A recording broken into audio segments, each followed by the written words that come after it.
네, 지난 6개월 동안 이제 로마서 강해를 통해서 우리 인간의 행위와 또 공로로 얻어지는 구원이 아니라 은혜로 의롭다 하심이라는 그 구원의 복음에 대해서 깊이 나누었습니다.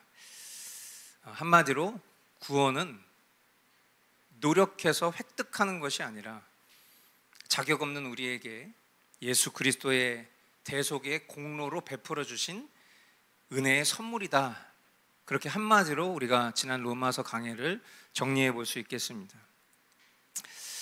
이제 우리에게 중요한 질문이 생깁니다. 하나님께 거저받은 이 구원의 은혜에 대해서 우리가 어떻게 화답할 것인가? 그리고 이것을 우리에게 허락하신 영혼들에게 어떻게 전해줄 것인가? 로마서가 우리의 심령 가운데 복음의 토대를 놓았다면 디모데 전후서는 그 토대 위에 세워지는 교회와 복음의 증인된 우리의 삶을 도전할 것입니다. 오늘은 이 디모데 전후서 강해를 본격적으로 시작하기 전에 우리 개혁주의 신학의 관점에서 이 두 책이, 이 로마서와 디모데 전후서가 어떻게 연결되고 또 우리가 그 복음의 바통을 어떻게 이어갈지에 대해서 함께 살펴보는 시간을 가지려고 합니다. 이번 디모데 전후서 강해의 제목은 Passing on the Baton, The Gospel Relay. 그래서 결국 오늘 설교의 제목처럼 복음의 바통을 잇는 교회라는 그런 주제로 우리를 은혜의 길로 인도하실 우리 주님 기대하면서 함께 말씀 보도록 하겠습니다. 사도 바울이 이 디모데 전서에서 한 유명한 말씀이 있습니다. 디모데 전서 3장 14절로 15절 말씀인데요, 우리 한 목소리로 함께 읽어보도록 하겠습니다. 내가 곧 그대에게 가기를 바라면서도 이 편지로 이런 지시를 써 보내는 것은 만일 내가 늦어지더라도 하나님의 가족 가운데서 사람이 어떻게 처신해야 하는지를 그대가 알게 하려는 것입니다. 이 가족은 살아계신 하나님의 교회요 진리의 기둥과 터입니다. 아멘. 자, 이 말씀을 한번 보십시오. 이 말씀에 보면 사도 바울이 교회를 뭐라고 표현하냐면 하나님의 가족, 그리고 진리의 기둥과 터, 이렇게 묘사하고 있습니다. 우리는 이 비유적 표현을 통해서 교회는 단순히 그냥 어떤 인간적인 그런 친교 집단, 친교 모임이 아니다.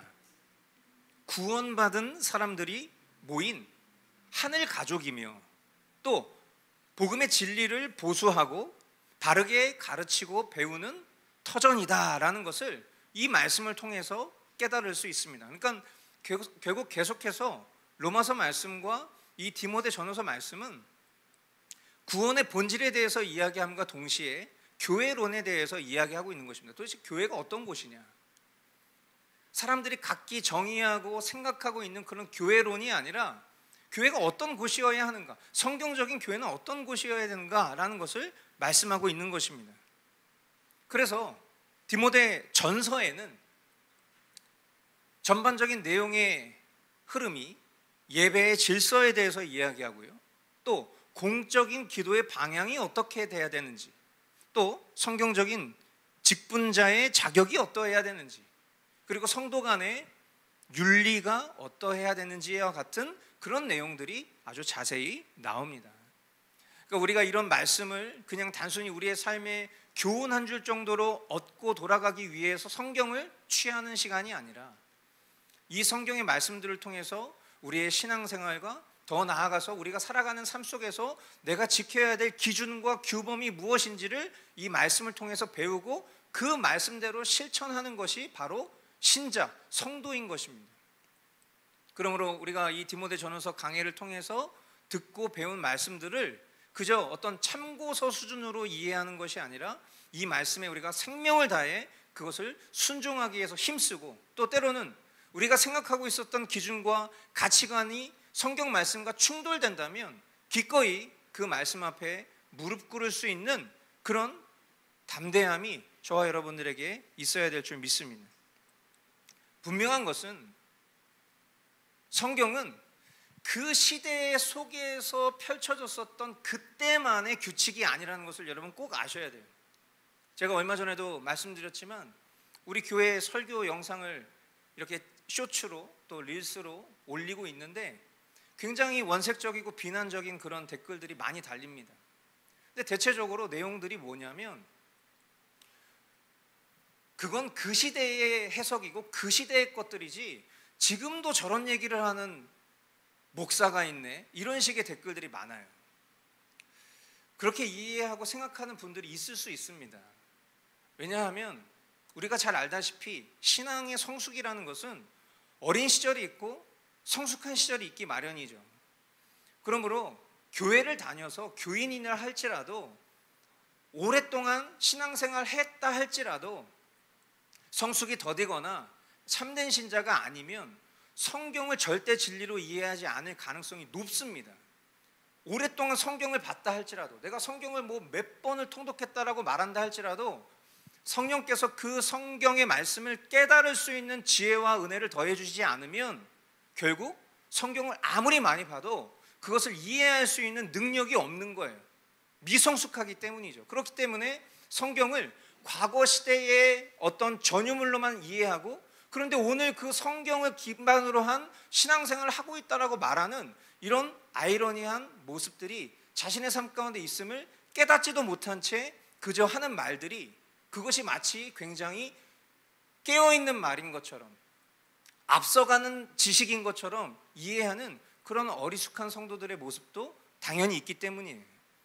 그러므로 그런 모습이 안타깝지만 그러나 이해는 됩니다. 그러나 우리는 성경의 말씀이 단순히 어떤 시대적인 규칙이 아니라 시대가 바뀌어도 복음은 왜곡과 거짓으로부터 지켜주는 울타리와 같다는 것을 꼭 명심하셔야 돼요. 하나님의 말씀은 시대가 바뀌어도 변하지 않습니다. 우리가 늘 찬양으로 고백하고 하나님의 말씀 속에서 고백하다시피 주의 말씀은 변하지 않아요. 그 변하지 않는 절대 진리이기 때문에 거기에 소망이 있고 그것을 우리가 붙들며 살아가는 것 아니겠어요? 그런데 시대가 바뀔 때마다 그 말씀이 바뀌고 해석이 바뀐다면 우리는 무엇을 믿고 살아가는 자들입니까?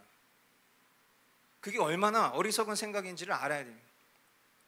그래서 이 정통 장로교 신학, 칼빈주의 신학, 개혁주의 신학은 바로 이러한 질서와 규칙이 복음을 보수하는 경계다라는 것을 거듭 강조하고 있는 거예요. 오직 성경이라는 것을, 솔라 스크립추라, 우리 벽에 새겨져 있는 바대로 우리가 무엇을 붙들어야 되는가? 오직 성경 말씀, 변하지 않는 그 하나님의 말씀에 우리의 절대적인 가치와 기준을 두어야 하는 것입니다. 그러나 우리가 간과하지 말아야 될 것은 이러한 질서와 규칙이 하나님의 은혜를 대체할 수는 없을 것입니다. 그러나 하나님의 은혜를 우리가 합당하게 누리려면 우리는 각자의 소견과 방식대로 행할 것이 아니라 하나님이 제정하신 방법과 방식대로 행할 때 비로소 참된 누림, 우리 영혼의 쉼과 안식을 경험할 수 있게 되는 것이죠. 그것이 바로 우리가 이러한 말씀들을 통해서 배울 수 있는 기준인 것입니다. 오늘날 많은 이들은 자신이 경험한 것 이상의 본질과 의의에 대해서 생각하지 않으려는 경향이 있습니다. 우리는 보통 이런 사람들을 꼰대라고 말합니다. 자신이 경험한 것 이상의 것을 생각하지 않으려고 하는 사람, 자신이 경험한 것들이 전부라고 생각하고 자신이 듣고 본 것들이 전부라고 생각해서 그 너머에 어떤 일이 벌어지고 있는지도 알고 싶지 않고 그저 내가 규범하고 내가 규정한 그 생각 속에 머물려 하는 사람이 꼰대죠. 영적 꼰대들도 참 많습니다. 교회 안에 행하는 수많은 제도가 있습니다. 예배의 진행이 있습니다. 직분 세움의 목적이 있습니다. 그럴 때 우리는 성경적으로 그것이 왜 그래야 하는가에 대한 질문이 있어야 돼요.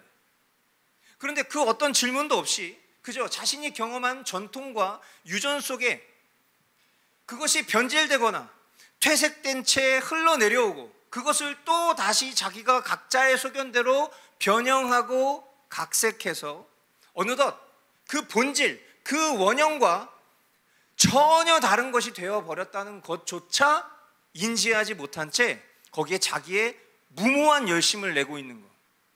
여러분, 이건 신앙생활이 아니라 이건 종교생활이에요. 그럼 우리가 신앙생활하는 그 모든 것 속에 이것이 왜 그래야 하는지 질문해 보아야 합니다. 그러므로 우리는 이번 디모데 전후서 말씀을 통해서 우리 자신을 편하게 하기 위한, 사람을 편하게 하기 위한 것이 아니라 진리를 지키고 드러내기 위한 것인지 점검할 그런 기회를 얻어야 할 것입니다. 그것이 바른 교회 질서로서의 개혁, 리폼드, 원래의 형태로 돌아가는 원형으로의 회복이다라는 것을 저와 여러분들이 꼭 기억하실 수 있게 되기를 축복합니다. 두 번째, 디모데전서 전반을 보면 바울이 끊임없이 거짓 교사들을 경계하는 그런 장면이 나옵니다. 하지만 바울은 단순히 어떤 그런 거짓 교사들을 경계하는 것에만 머물지 않고 동시에 경건함에 이르도록 몸을 훈련하십시오, 그런 명령을 합니다. 훈련하다라는 말은 지속적이고 반복적이고 의도적인 말 그대로 훈련입니다. 훈련. 우리가 경건을 말할 때, 여러분, 우리가 경건이라는 단어를 생각할 때 누군가를 가리키면서 저 사람은 참 경건한 사람이야, 이렇게 만약에 누군가를 생각하고 인식한다면 우리는 그 사람의 삶을 통해서 보여지는 경건의 모양을 보고 말하는 것입니다. 그렇죠? 저 사람 경건한 사람입니다 라고 얘기했을 때 그냥 막 덕담으로 칭찬으로 그렇게 얘기하는 사람 거의 없어요. 대부분 우리가 겉으로 표현하지 않고 속으로 말하여도, 속으로 생각해도 저분은 참 경건한 분이야 라고 했을 때 그 사람이 경건하다라는 것은 그 사람의 경건의 모양을 보면서 우리는 경건하다라고 생각하고 말하게 되는 거잖아요. 마찬가지 원리입니다. 우리가 누군가 어떤 몸을 보면서 야, 저 사람은 몸이 참 좋다, 저 사람은 몸매가 참 좋다, 이렇게 말할 때 몸이 참 좋다 라고 생각하는 그 너머에 뭐가 있냐면, 야, 저런 몸을 갖기 위해서 얼마나 노력했을까 라는 것이 전제에 우리의 심령 가운데 깔려 있는 거예요. 그리고 눈에 보여지는 것을 통해서 야, 저런 결과물을 얻기 위해서 저 사람은 어떤 노력을 했을까라는 것들을 우리가 생각하게 되는 것이죠. 영적인 경건과 몸의 훈련은 같은 원리로 비유되고 있습니다. 한마디로 영적인 성숙, 좋은 몸을 갖는 것, 건강한 몸을 갖는 것, 이런 것들은 어느 날 하루아침에 되는 게 아니라는 거예요. 결국 훈련을 통해서 그와 같은 결과물이 도출된다는 것입니다.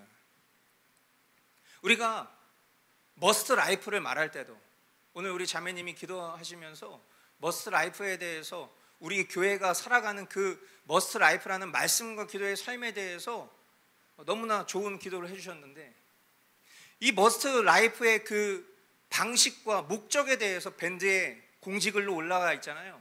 그거 읽어보신 분들은 알겠지만 머스트 라이프를 말할 때에도 가장 먼저 말하는 것이 있습니다. 그게 뭔지 아세요? 그게 바로 일관됨이에요. 일관됨. 여러분, 일관되다라는 것은 어떤 상황과 환경 속에서도 늘 신실하게 꾸준히 그 자리에 있는 것입니다. 늘 말씀과 기도의 자리에 우리가 우선시한다라는 것입니다. 근데 그 일관됨이 자리 잡지 않은 사람이 진실함의 단계로 넘어갈 수 있을까요? 여러분, 우리가 겉으로 표현하진 않아도 사실은 성도 간에도 저 사람의 어떤 지위, 저 사람의 직분, 저 사람의 역할, 이런 것과 다 상관없이 목사인 저도 동등하게 여러분들이 저를 보시든 서로 간에 보시든 속으로 저 사람은 참 경건한 사람이야, 저 사람은 참 신실한 사람이야, 저 사람은 하나님 앞에 참 진실된 사람이야 라는 그런 평가를 내릴 수 있어요. 그것이 누군가 그 사람을 판단하고 정죄하는 차원이 아니라 좋은 의미에서 영적인 평가를 내릴 수 있습니다. 그것은 내가 의도하지 않아도 자연스럽게 떠오르는 느낌과 감정 같은 것들이죠. 근데 대체적으로 우리가 저 사람 참 경건한 사람이야 라고 말하는 사람들의 특징을 보면 일관된 사람이에요. 말씀과 기도의 삶을 하루도 게을리하지 않는구나. 어떤 사람은 늘 정해진 시간에 하나님의 말씀과 기도의 그 고백들이 올라오는구나. 우리가 그런 것을 보는 거예요. 그 일관됨이라는 것이 자리 잡지 않은 채 진실함의 과정을 갈 수 있을까? 이성적으로 생각해 보십시오. 가능할까요? 더 나아가 일관되게 진실하게, 그 다음 뭐죠? 마지막? 전심으로 해요. 진실함이 없는 사람이 전심일 수가 없어요. 전심이라는 건 뭐예요? 100%예요. 100%. 하나님을 향한 나의 전심의 마음. 하나님은 우리에게 늘 전심이시잖아요. 하나님은 늘 우리에게 100%란 말이에요. 우리도 하나님께 100%이길 원하면서 신앙하고 있어요. 그러나 이 성화의 삶 속에 우리는 하나님 앞에 100%일 수가 없습니다. 우리는 참으로 연약하고 우리는 참으로 죄 앞에 취약한 존재들이기 때문이에요. 그러나 우리 모두의 목표는 하나님이 우리에게 전심이신 것처럼 우리 또한 전심이어야 한다는 거예요.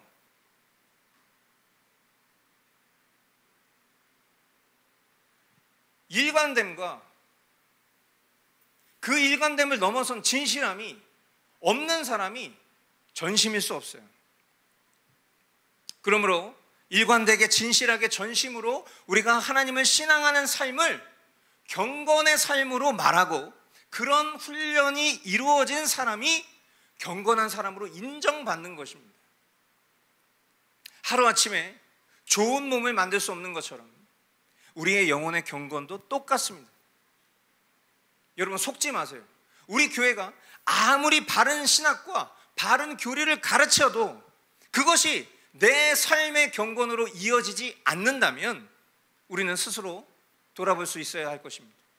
내가 배우는 말씀과 교리가 내 언행, 관계, 섬김 속에서 실제된 행함으로 드러나고 있는가?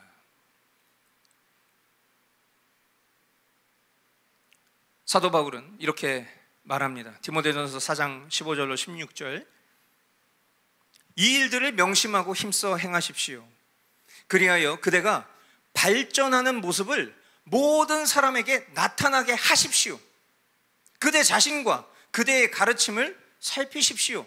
이런 일을 계속 하십시오. 이렇게 함으로써 그대 자신도 구원하고 그대의 말을 듣는 사람들도 구원할 것입니다. 여러분 다시 한번 이 말씀에 머물러 보십시오. 지금 사도 바울이 뜨뜻미지근한 얘기를 하고 있지 않아요. 저는 영적인 트레이너 같은 얘기를 하고 있다고 생각해요. 무슨 얘기를 하고 있습니까? 지금 말하고 있는 것들을 명심해라, 힘써 행해라 라고 얘기하면서 그대가 발전하는 모습을 모든 사람들에게 드러내라고 얘기하고 있어요. 여러분 신앙생활을 아무리 오래 해도 성숙하지 않는 사람은 없습니다. 그 사람은 신앙생활한 게 아니라 종교생활했기 때문이에요. 종교생활한 사람은 오랫동안 신앙생활한 거라고 자기는 착각할 수 있지만 절대로 발전하지 않아요. 신앙생활은 내가 하는 것이 아니라 내 안에 살아 역사하시는 하나님이 하시는 거기 때문에 참된 신앙생활을 하는 사람은 반드시 발전합니다. 내가 뭔가를 보여내려고 노력하지 않아도 반드시 발전한 모습을 보여줄 수밖에 없다는 거예요. 그대 자신과 그대의 가르침을 살펴라. 여러분 다른 사람 뭐라고 얘기하지 마세요. 한마디로 나나 잘하자.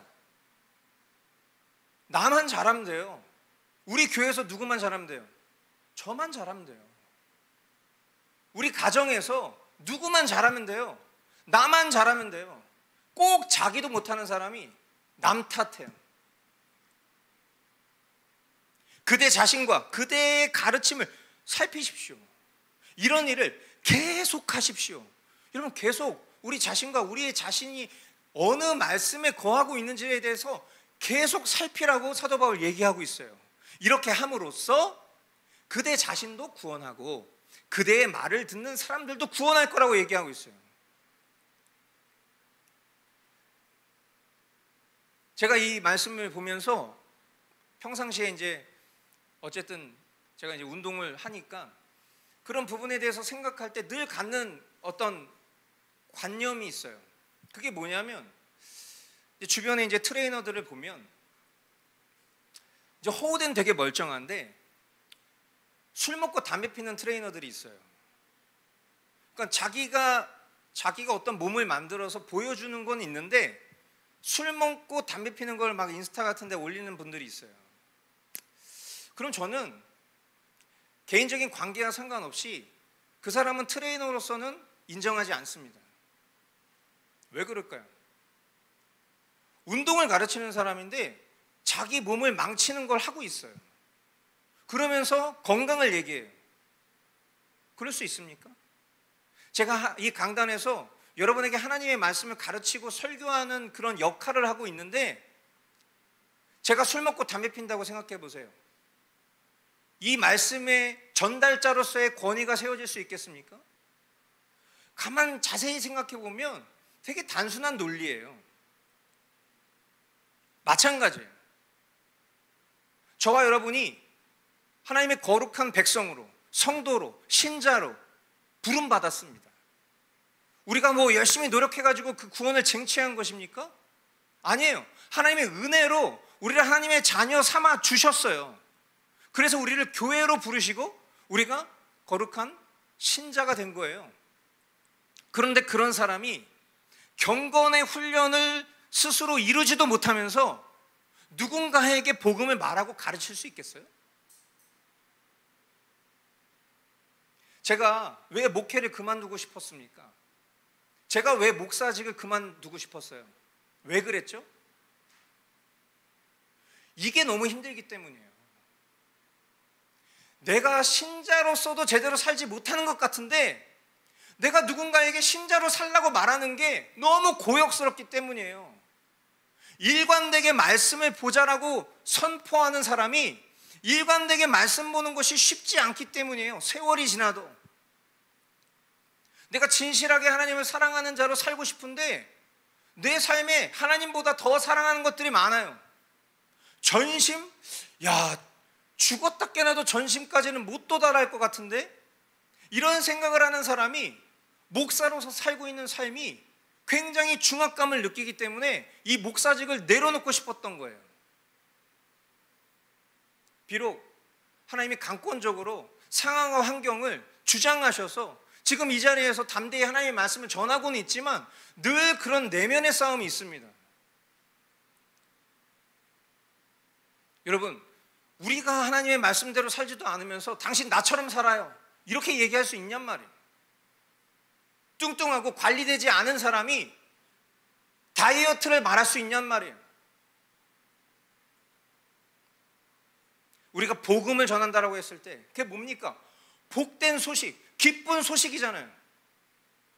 이것 때문에 내가 이렇게 됐습니다, 그 증인이 되어야 되는 거잖아요.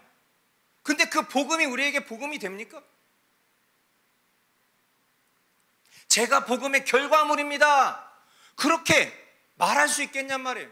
제가 복음의 증인입니다, 그렇게 말할 수 있겠냔 말이에요.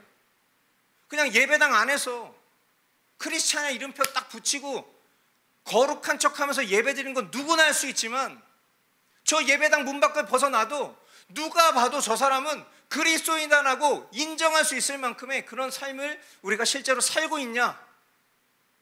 그냥 밖에 나가서 살짝 그냥 그 이름표 몰래 떼고 숨겨버리고 그냥 세상의 어딘가에서 똑같이 살아가는 그런 세상 사람들처럼 살아가고 있냐? 앞으로 이 디모데전서 강해를 통해서 주님은 우리에게 이런 음성을 도전하실 것입니다. 우리 모두가 깊이 회개할 수 있는 기회를 삼을 수 있기를 바라요. 그리고 성화의 삶을 이루기 위해서 바른 교리와 경건의 관계 속에서 하나님을 향해 일관되게 진실하게 전심으로 살아가는 삶, 그 머스트 라이프가 될 수 있기를 축복합니다. 세 번째, 사도 바울은 지금 이 디모데에게 편지를 쓰고 있는 이 상황이 이제 곧 죽음을 앞두고 있는 상황입니다. 그러니까 우리 모두가 나의 어떤 그런 죽음의 목전에서 누군가에게 편지를 쓴다면 사실은 그것은 일평생 자신의 삶의 모든 가치관과 모든 중요한 것을 다 녹여낸 그런 내용이겠죠. 지금 사도 바울이 딱 그런 심정으로 성령의 감동으로 지금 이 편지를 쓰고 있는 것입니다. 자신의 영적 아들과도 같은 이 디모데에게 마지막 당부를 남기는데 그중 핵심이 뭐냐면 우리 이 강해 시리즈의 주제 말씀이기도 하고 그리고 제가 개인적으로 참 사랑하는 말씀인데 디모데후서 2장 2절입니다. 우리 같이 한 목소리로 읽어보도록 하겠습니다. 시작. 그대가 많은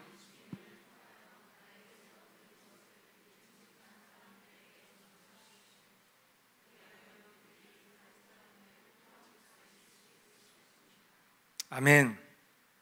자, 이 말씀 보십시오. 이 말씀을 보면 여기에 공식 같은 게 있는 거예요. 이 복음 전수의 단계와도 같은 공식이 있습니다. 뭐죠? 이 편지를 지금 누가 쓰고 있어요?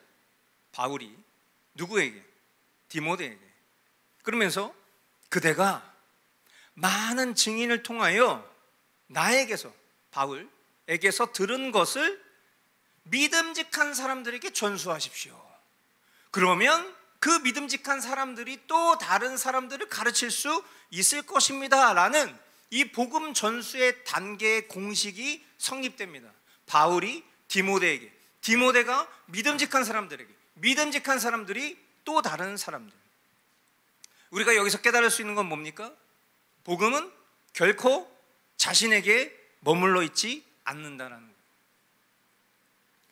복음의 실제는 그 한 사람 한 사람의 성화와도 연결되지만 더 나아가서 그 복음의 생명력은 그 사람에게 절대 머물러 있을 수 없이 반드시 흘러갈 수밖에 없다라는 그런 결론을 도출할 수 있어요. 참된 신자라면 전제는 참된입니다. 참된 신자라면 복음의 빚을 진 참된 성도라면 복음을 전하지 않고서는 절대 살 수 없는 그런 삶을 살게 된다. 여러분 한번 생각해 보십시오. 나는 참된 신자인가? 한번 스스로에게 질문해 보세요. 그냥 느낌과 감정으로 내가 생각하는 어떤 기준으로 나는 참되다 그러다 그렇게 얘기하면 안 돼요. 지금 이 말씀을 통해서 깨달을 수 있는 것은 참된 신자라면 복음을 전하지 않고서는 절대 살 수 없는 거예요.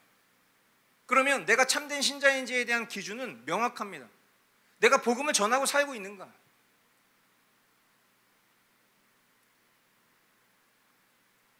우리는 이번 강해 설교를 들으면서 스스로에게 질문할 수 있어야 합니다. 하나님께서 나에게 맡기신 복음의 바통을 누구에게 전달하고 있는가?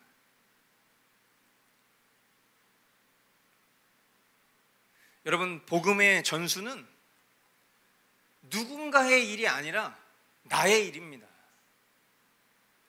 부모가 자녀에게, 교회가 성도에게, 성도가 삶의 자리에서 만나는 이들에게 이러한 복음의 전수를 통해서 복음의 흥왕이, 하나님 나라의 부흥이 일어나는 것이다 라는 것을 저와 여러분들이 깨달을 수 있어야 돼요.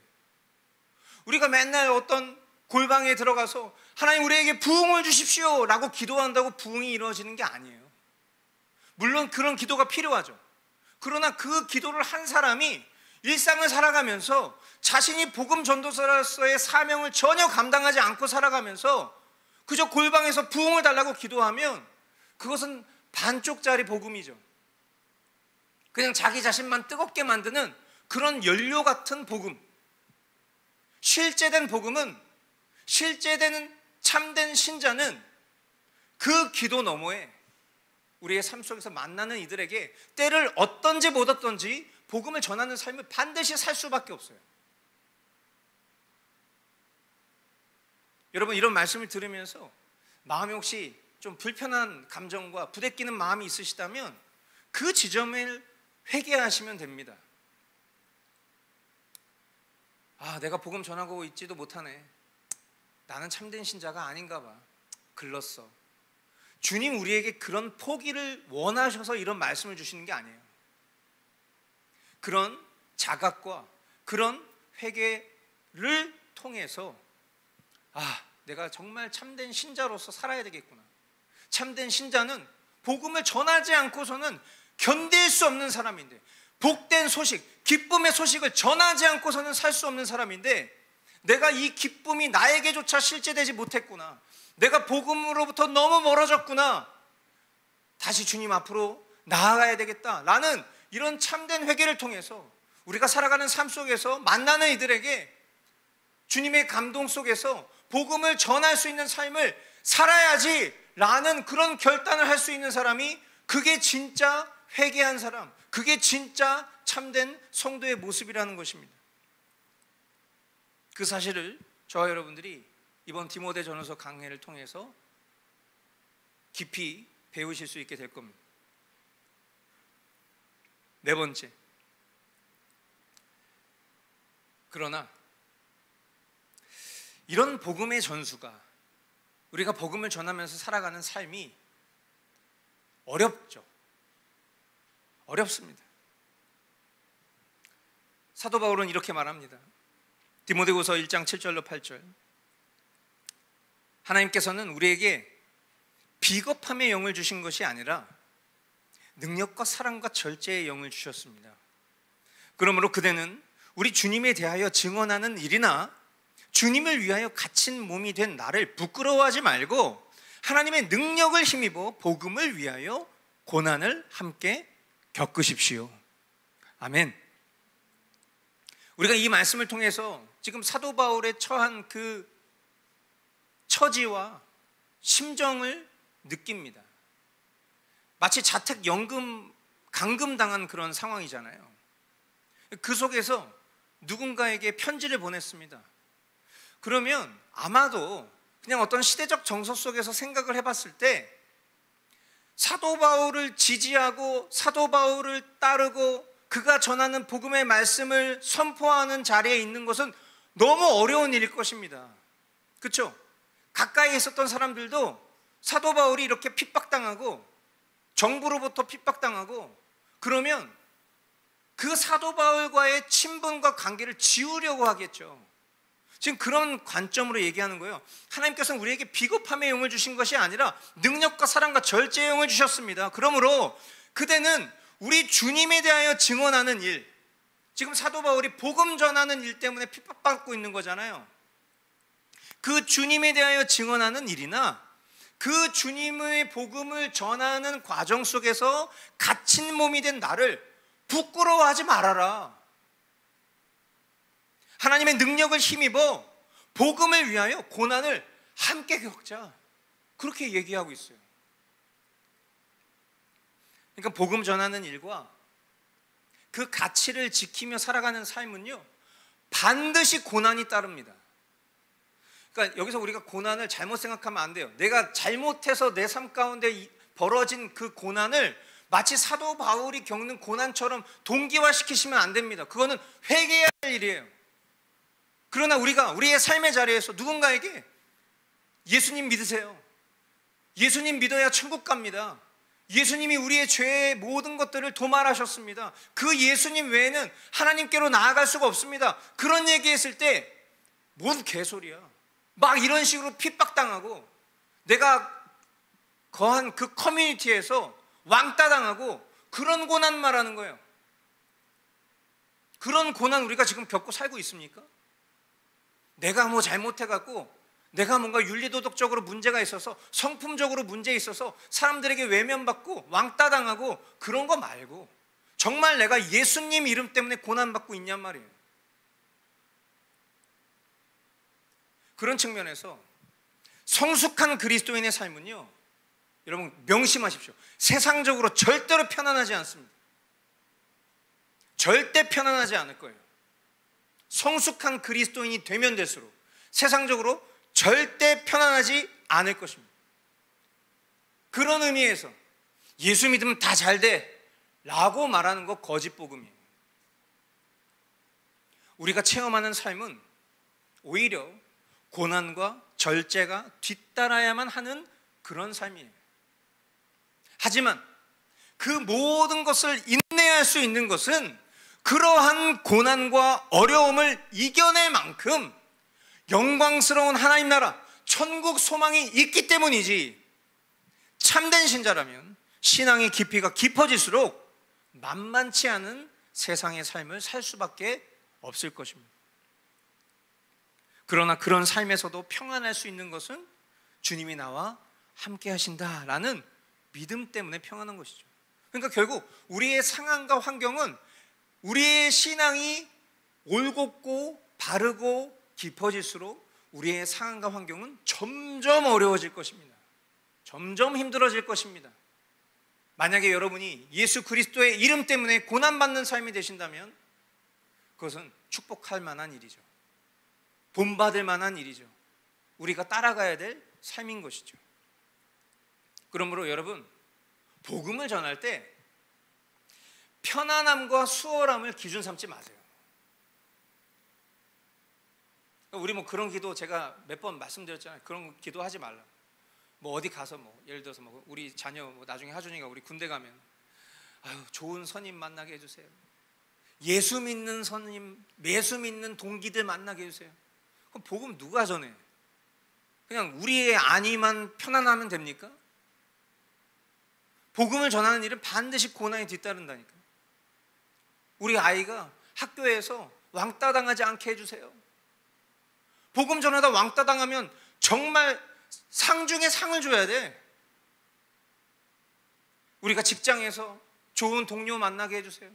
그런 기도 할 수 있어요. 근데 그 기도 너머에 우리가 뭔가 편안한 거, 우리가 뭔가 수월한 거, 우리의 삶 속에 어떤 어려움과 고난의 문제가 없기를 바라는 거, 이게 우리 때문에 십자가 지신 그 예수님의 고난을 모독하는 일이라는 생각을 안 해봤습니까? 예수님이 그냥 편안하게 안락하게 그 어떤 고난도 없이 우리의 죄를 대속하실 수 있었다면, 그리고 우리가 그 예수님을 따르는 제자라고, 우리가 신자라고 성도라고 만약에 그렇게 부를 거라면 우리는 예수님의 그 길을 가야 돼요. 예수님 뭐라고 말씀하셨죠? 누구든지 나를 따르려거든 제 십자가를 지고 나를 쫓아라. 그 앞에 뭐가 있었죠? 자기를 부인하라. 자기 부인과 십자가를 지지도 않으면서 저는 예수님의 제자입니다 라고 말하는 사람은 제자가 아니라 팬이에요. 팬. 우리의 삶 속에 그저 안락함과 편안함을 추구하면서 그냥 주일날 그냥 멋들어진 예배당에 앉아서 커피 한 잔 마시면서 그냥 그렇게 뭔가 감상적인 예배하고 아우 너무 마음의 편안함을 느껴, 너무 좋아, 아우 저 찬양 인도하시는 저 전도사님은 찬양을 너무 잘하는 것 같아, 우리 목사님은 너무 세련됐어, 우리 교우들은 너무 고상해, 뭔가 그런 감정 느끼고 오전에 예배 한번 딱 드리고 오후에 여가 즐기면서 그렇게 일주일을 말씀도 안 보고 살아가는 그 사람을 신자라고 말할 수 있습니까? 그 사람을 예수님의 제자라고 말할 수 있습니까? 그 사람을 성도라고 말할 수 있습니까? 우리 예수님은 그런 길 가시지 않았어요. 그 예수님을 따르는 제자들은 그런 삶을 살지 않았어요. 동등한 말씀과 동등한 은혜를 입은 우리는 근데 왜 그러고 삽니까?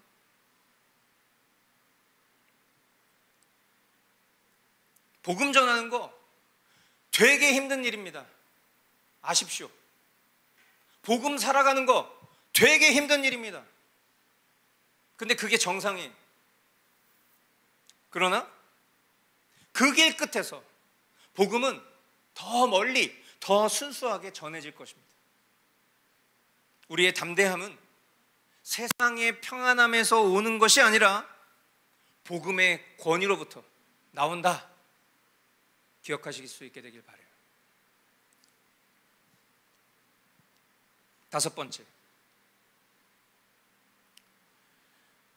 끝으로 바울은 디모데후서 3장과 4장에서 교회의 사명을 이렇게 정리합니다. 디모데후서 3장 14절로 15절. 그러나 그대는 그대가 배워서 굳게 믿는 그 진리 안에 머무십시오. 그대는 그것을 누구에게서 배웠는지를 알고 있습니다. 그대는 어려서부터 성경을 알고 있습니다. 성경은 그리스도 예수를 믿는 믿음으로 말미암아 그대에게 구원에 이르는 지혜를 줄 수 있습니다. 아멘. 디모데후서 4장 2절. 그대는 말씀을 선포하십시오. 기회가 좋든지 나쁘든지 꾸준하게 힘쓰십시오. 끝까지 참고 가르치면서 책망하고 경계하고 권면하십시오. 아멘. 여러분, 이 말씀을 통해서 우리는 무엇을 배웁니까? 성경은 우리의 신앙과 우리의 삶에 있어서 완전하며 충분합니다. 믿으십니까? 우리는 그 성경의 진리 안에 머물러야 합니다. 성경 알았다 치고 진보로 나아가는 것이 아니에요. 그 성경의 진리를 보수하는 것입니다. 성숙하는 것입니다. 그게 우리가 해야 될 일이에요. 우리는 무엇을 가르칠지, 어떻게 가르칠지를 어디로부터 받아야 합니까? 여러분, 제가 여러분들에게 말씀을 가르칠 때 제가 제 개똥철학 늘어놓으면서 그냥 이 세상의 가치관과 기준을 섞어서 이렇게 신앙생활 하십시오라고 말합니까? 아니에요. 지금 제가 여러분에게 설교하고 있는 이 내용, 여러분 원고로 오늘 보실 수 있잖아요. 제가 어떤 설교문을 썼는지 여러분 보실 수 있잖아요. 제가 이 설교문을 쓰면서 여기에 어떤 저의 철학과 저의 가치관과 제 생각을 녹여내서 성경을 도구 삼아서 여러분에게 지금 전하고 있는 것입니까? 아니에요. 말씀 그대로를 나누고 있는 거예요. 저는 그냥 해설하는 입장이죠. 우리가 가르치는 거, 어떻게 가르치는 거, 그 모든 기준은 성경이 되어야 됩니다. 그래서 공적인 설교, 우리 예배는 공예배죠. 오피셜한 예배예요. 일주일에 한 번, 이 주일 예배가 우리에게는 공적인 예배입니다. 이 공적인 설교의 자리는 교회가 복음을 보전하고 전수하는 가장 핵심적인 방편이 되어야 됩니다. 그러니까 주일 설교를 들어봤을 때, 아, 이 목사님이 어떤 목사구나, 이 교회는 어떤 교회구나 선명하게 보여야 돼요. 설교가 연설이 되어서는 안 됩니다.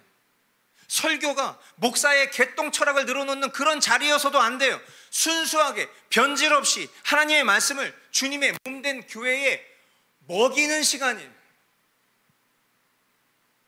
교회가 건강하려면 어떤 유전과 전통, 세속의 경향을 따르는 그런 다양한 프로그램으로 교회가 건강해지는 것이 아니라 바로 성경 말씀 그 자체와 그 말씀이 성도들 안에 형성하는 힘으로 건강해지는 것입니다.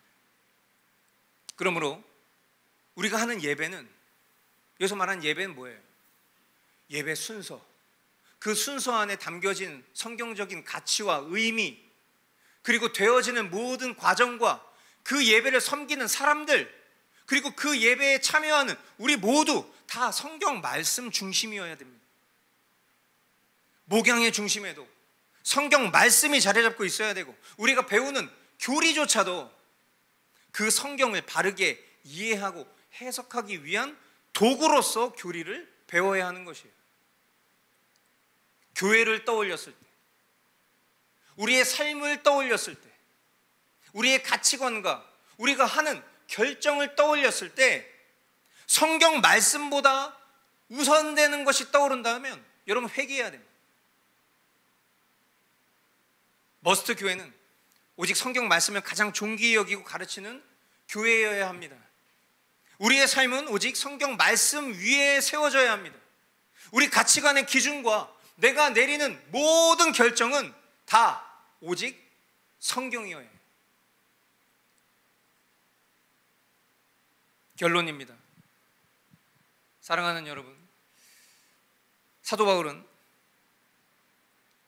그 인생의 마지막 호흡을 앞두고 이렇게 고백합니다. 디모데후서 4장 7절 말씀, 우리 같이 한 목소리로 읽겠습니다. 나는 선한 싸움을 다 싸우고 달려갈 길을 마치고 믿음을 지켰습니다. 아멘. 나는 선한 싸움을 다 싸우고 달려갈 길을 마치고 뭐가 남았어요? 믿음을 지켰습니다. 그의 손에는 영적인 바통이 쥐어져 있는 거예요. 그 바통이 디모데에게로 그리고 또 다른 충성된 사람들에게로 전해지는 것입니다. 그렇게 이 복음의 계주, 릴레이죠. 지금 2000년 동안 이 계주가 계속 이어지고 있는 중입니다. 그리고 지금 그 바통이 저와 여러분의 손에까지 왔어요. 이 바통을 들고 있는 우리는 지금 복음 릴레이의 현재 주자인 것입니다. 그러나 우리가 만약에 이 바통을 들고 서 있기만 한다면 이 경주는 끝나버릴 거예요. 여러분의 가정이 또 우리의 이웃이 이 세상이 그 복음의 바통을 기다리고 있습니다. 그들에게 복음의 바통을 건네주십시오. 쉬운 길이 아니에요. 숨이 차오를 것입니다. 넘어질 때도 있을 것입니다. 그러나 다시 일어나십시오. 왜냐하면 이것은 결코 멈출 수 없는 경주이기 때문에 우리는 허공을 달리고 있지 않습니다. 이 경주의 종착지는 영광의 면류관이 기다리고 있는 하나님 나라인 것입니다. 할렐루야. 우리 주님께서 결승선에서 우리를 기다리고 계십니다. 그리고 이 복음의 경주를 우리가 잘 마무리했을 때 주님께로부터 우리는 영광스러운 음성을 듣게 될 것입니다. 잘하였도다. 착하고 충성된 종아.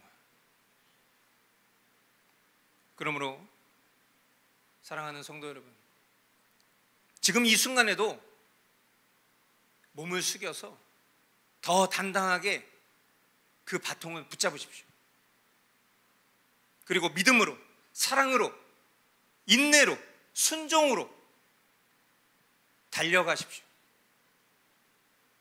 저와 여러분에게 주어진 그 구간을 완주하십시오.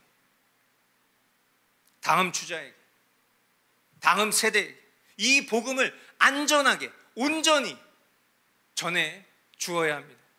우리의 힘으로가 아니라 우리를 달리게 하시는 우리 주님의 은혜로 완주할 것입니다. 이 믿음의 경주를 이끄실 우리 주님만 기대합시다. 아멘. 기도하겠습니다.